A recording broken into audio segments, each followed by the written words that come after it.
Bismillahirrahmanirrahim. Assalamualaikum warahmatullahi wabarakatuh.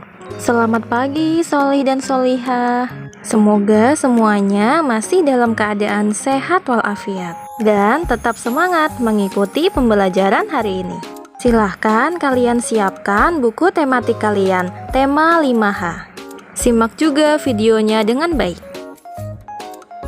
Untuk video hari ini, kita akan membahas muatan IPA mengenai siklus air atau siklus hidrologi. Siklus air atau siklus hidrologi adalah perputaran air yang terjadi secara terus-menerus dari permukaan bumi hingga ke atmosfer dan kembali lagi ke permukaan bumi. Berikut ini adalah gambar siklus air.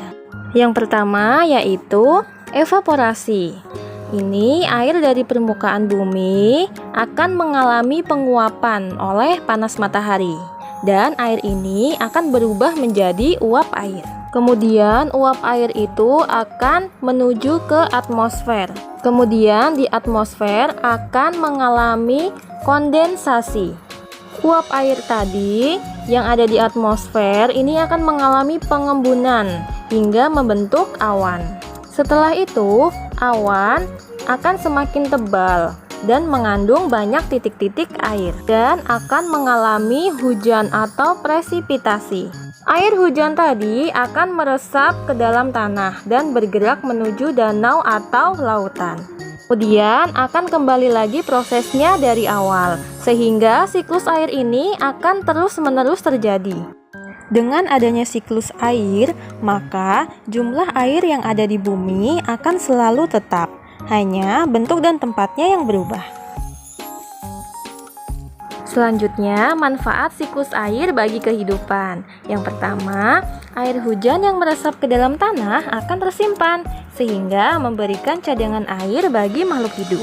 Manfaat yang kedua, air hujan yang mengalir akan memenuhi sungai-sungai dan danau yang berguna untuk aktivitas manusia dan hewan. Manfaat yang ketiga, air di dalam tanah akan diserap tumbuhan untuk proses fotosintesis.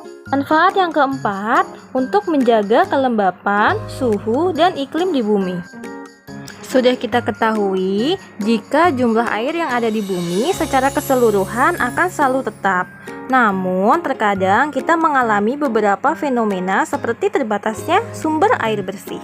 Berikut ini adalah faktor-faktor yang mempengaruhi siklus air, yang pada akhirnya dapat mempengaruhi ketersediaan air bersih. Yang pertama, pembangunan lantai beton. Kemudian, penggunaan kendaraan bermotor dan aktivitas perindustrian. Selanjutnya, penebangan hutan secara besar-besaran dan pengambilan air tanah secara terus-menerus. Makhluk hidup memanfaatkan air untuk minum dan aktivitas lainnya. Air dapat dikatakan bersih jika memenuhi kualitas tertentu. Berikut ini adalah ciri-ciri kualitas air yang baik. Yang pertama, air tidak berasa. Air yang berasa dapat disebabkan oleh zat organik atau bakteri, atau juga bisa dari logam yang masuk ke dalam air. Yang kedua, tidak berbau. Kalau air yang berbau biasanya disebabkan oleh pembusukan zat organik atau bakteri, atau bisa juga dari pencemaran lingkungan oleh limbah industri.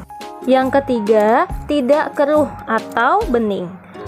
Kalau air yang keruh itu dapat disebabkan oleh zat organik atau zat lain yang tercampur ke dalam air. Keempat, memiliki tingkat keasaman yang normal. Kita tahu ya, tidak semua sumber air yang terdapat di sekitar kita itu memenuhi kualitas air bersih dan aman digunakan. Oleh karena itu, kita harus menjaga dan memanfaatkan sumber air dengan bijak. Kita tidak boleh menggunakan air dengan boros, apalagi mencemarinya dengan limbah. Berikut ini adalah cara-cara untuk menjaga dan memelihara ketersediaan air bersih. Kalian juga bisa melihatnya di halaman 88.